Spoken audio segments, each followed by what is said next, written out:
Hi guys! Good morning, good morning, good morning! Kagigising ko lang. So, eto na nga magsisimula tayo ng ating update. Dahil kagising ko lang, pagkagising natin, kimpaw agad. Grabehan nga yun. Anyway, andito na naman nga po akong muli, si Gandara. Ang nagmamaganda at lukaret ninyong kachismosang kimpaw upang maghatid sa inyo ng latest update and fresh happenings patungkol kay Kim Chiu and Paolo Avellino. And para nga sa gabing ito, umaga pala, ano na yon? Oo nga, bagong gising nga halata. So, para sa umagang ito, ang tatalakayin natin at pag-uusapan ay may kinalaman nga guys dito kay Paolo Avellino na bumabakod na. Bay talaga naman pong si Pauli napaka-solid. Talaga namang sagad na sagad magpakilig. Totoo yan. Si Paolo ay dumadamoves talaga. So, pag-usapan nga natin yan. Pagdating kay Chinita, talaga namang bumabakod ang Paolo. Apakabilis eh. Pero bago po ang lahat ng yan sa mga hindi pa nakaka-subscribe dito sa ating channel, maaari lamang napindutin po ninyo ang subscribe button natin at notification bell na nandiyan sa baba para maging updated po kayo at ma-notify tuwing may bago tayong chika at balita hinggil sa Kimpaw. Basta mga balita na may kinalaman kay Kim Chiu and Paolo Avellino, sagot na po natin yan. So, mag-buy naman ng comment nga po muna tayo guys for this morning. Ayan, kwentuhan muna tayo mga madam dahil ayan, alam ko nga napakarami po ninyong mga komento, napakarami yung kwento sa atin. Kagaya nitong si Madam Helenita Katalasan, magandang umaga, good morning, shoutout sa inyong lahat sa sulok man ng mundo. Kimi changed Paolo Avellino in so many ways. Kimpaw fanatics from Paris, France. Hoy! From Paris, France. Alam nyo, kinikilig ako kapag may nasa ibang bansa, nasa labas na ating bansa ang nanonood sa atin. Ano kayang feeling na nasa ibang bansa? Hoy! Gusto rin makarating. Charot. Kinikilig ako kasi worldwide talaga yung fan base ng Kimpaw. Gets nyo yun? Na parang nakakatuwa na talagang kahit saan pumunta si Kim and Paolo, may nakakakilala sa kanila, merong fans sa kanila. Yung iba kasi, may nagpapapicture kasi alam nilang artista yon kahit hindi sila fan. Alam mo yun, parang minsan lang kasi sila makakita ng artista kaya nagpapapicture kahit hindi naman sila fans. Pero si Kim and Paolo may solid fan base talaga. Alam mo, kasi may mga patarps pa, pang sumasalubong sa kanila, di ba? Ayun, ang sarap sa pakiramdam no, hindi lang nagpapapicture kasi artista ka, kundi dahil mahal ka talaga, may patarps pa, may pag-gifts pa, may pa-flowers pa, di ba? Sobrang nakakatuwa. Samantala, sabi naman po ni Madam Norma Dayag, Gandara, malapit ang birthday ni Kimi. So maybe nakapag-isip na kayo, Kimpaw, ng high time for you to give time to yourself. You and Paolo must shout out to the world that you are no longer mag-GF or VF but hubby and wifey. God bless you both. Grabe naman yun. Na kahit po siguro magjowa lang muna. Okay na yun. Basta sila po in real life, goods na tayo doon. Kahit hindi umamin eh. Basta may mga paayuda, okay na po yun. Pero, about sa birthday, panigurado may na yan, nakaplano na si Paolo Avellino. May na yan,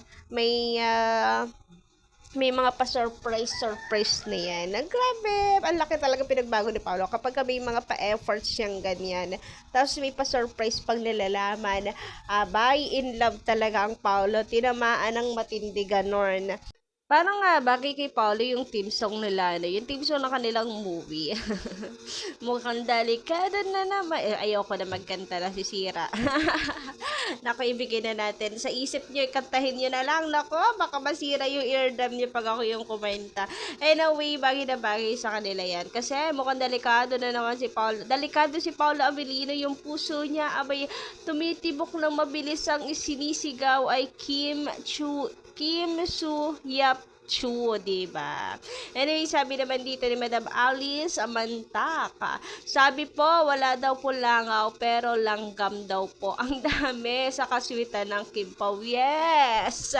Walang langaw, pero langgam madami. As in, sa daming langgam, abay hindi na pumapigilan ng mga tao ang magsipagtayuan at iwan yung kanilang mga upuan doon, hindi mapakali. Kasi nagsiksika na silang doon, nagsiksika na silang lahat para magkaroon ng chance, makuna ng maayos, si Kim and Paolo ng malapitan, mahawakan, mapagmasdan ng malapitan si Kim and Paolo, diba? Grabe talaga guys, hindi ako makapaniwala na parang concert na talaga yung yung ganap ng Kim Pao pag may mga mall shows sila. As in, ang daming tao kapag nag-concert talaga ang Kim Pao magiging successful yan guys. Sinasabi ko talaga sa inyo, nako, totoo yan. Pag nagka-concert, talaga ang daming bibili ng ticket, sold out agad. Biruin nyo dito sa movie ng Kim Pao, ha? Ang mga Kim Pao fans, sabay na kapag po ng milyon. Nabalitaan nyo na ba yun? Ako'y ha? Wow! Hindi ko, mapahala. Wow! Ha! Ganyan yung mga reactions ko talaga. As in, wow! 1M, 1.2M guys sa pag-ambag-ambaga ng mga Kim Pao fans. Grabe yun. For the block screening, isang mall pa lang. Biruin nyo yun, sa North SM lang po siya. Ha? Grabe talaga siya. Grabe yun. Anyway, speaking of banat, guys, so eto na naman at bumabanat na naman ang isang Paolo Avellino. Napanood nyo naman yung video na to. Grabe yung Paolo na yon, galing na rin bumanat talaga. Hindi na lang, si Kimi natatahimik na lang, napapatawa na lang sa gilid. Talo siya kapag si Paolo na yung bumanat eh. Hindi nga makalaban si Kim Chiu. Kasi pag si Paolo bumanat, abay talaga ng mga goods for 1 year na ganon na. Minsan lang bumanat pero solve na yung 1 year ayuda natin. Ang cute talaga naman. So eto nga si Kimi, natawa na lamang din sa kanya. Sabihin ba naman ni Paolo Avellino na it's just the way she looks at me. Hey, si Pag-Game Chew talaga naman. Confused daw minsan si Paolo Avellino. So si Kim hindi na maintindihan na yung i-react niya, matatawa na ewan ko. Ang kulit ni Paolo Avellino. Pero parang mas ikaw yun, Pao eh. Parang ikaw yung mas pag tumitingin kay Kim, always kang may panakaw tingin eh. Huli. Sorry Paolo, back to you. Ang saya siguro kung bumanat na si Kim Chiu ng ganon. Binawian si Paolo. Sinabing, ikaw nga dyan eh. Lagi kang nagnanakaw tingin. Hoy, grabehan. Ang saya siguro ang saya siguro nun.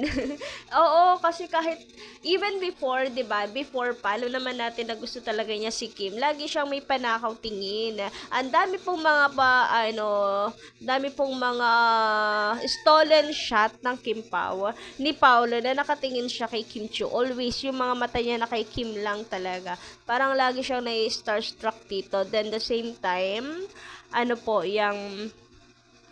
ngayong magkasama na sila, may ilang beses sila magkasama, patatlong project na. Pero, may panakaw tingin pa rin talaga si Paolo. Napapansin niyo ba yun? Minsan yung si Kim, diretso tingin sa unahan, si Paolo, naipanakaw tingin sa kanya. A routine that you do to just help each other out with just getting along with each other? Well, I think what helped was it's our third project together. We've done 2 TV shows, 1 TV show. We shot it for around 6 months. The second one, maybe around the same. I think that helped making us more comfortable with each other and killed a bit of that awkwardness. Yeah, we got to talk a lot, and I don't know, it's just the way she looks at me sometimes. There you go. I don't know. Okay. I'm confused sometimes. But yeah, thanks a lot for taking the time to do. Anyway, dako naman tayo dito sa video ng ganaps ng Kim Pao. Napanood nyo na ba to? Yung si Kuya mayroong sulat na pinapabasa kay Kim. So, napansin naman siya ni Kim Chiu, nabasa naman kung naniniwala ba si Kim sa love at first sight. Siguro kasi si Paolo tinutukoy niya doon na love at first sight. Kasi si Paolo, parang yun din yung nabanggit sa interview. Noong unang beses daw niya nakita sa personal si Kim, na starstruck daw talaga siya. Ang katwiran ni Paolo, parang subegway na lang ng katwiran si Paolo, na siguro ganun talaga pag may nakita kang kapwa mo rin artista, lalo na taga-kabila, may starstruck ka talaga. Uy, pero yung totoo talagang crush niya si Kim. Kaya, lalong namuso-muso yung mga mata niya nung nakita niya sa personal. Diba? Alam niyo ba yung interview na yun ni Paolo? Pa-comment ka lang dyan sa baba. And sorry na lang sa mga hindi nakakalam na interview na yun. So kami lang nagkakaintindihan dito. Charot. Pero may ganun talaga interview si Paolo. So eto na nga. Feeling ko yun yung tinutukoy ni Kuya doon sa love at first sight. Naniniwala ka ba? Kasi kung naniniwala ka, abay maniwala ka na love ka ni Paolo. Parang ganon. Grabe, ang tapang ni Kuya ha. Ang tapang ni Kuya magtanong ng ganun kay Kimi. And kung sakali man nga na kung nagbiro-biro na lang si Kim Chiu, siguro alam na rin niya yung paraan, para-paraan itong si Kuya eh. Pero si Kimi matalino. So, ayun, sumegway na lang siya sinabing, sa'yo ba? And ayun, si Paolo Abelino naman, abay bumakod agad kay Kim. Kuya! Gumanyan agad eh. Kuya! Andito ako, wag naman harap-harapan. Charat! Anyway, hanggang dito lang muna nating update. Thank you so much sa inyong pakikinig. And don't forget to click the subscribe button and notification bell for more updates. Maraming salamat! Naniniwala ka ba sa love at first sight? Sa'yo ba? Sa kanya na.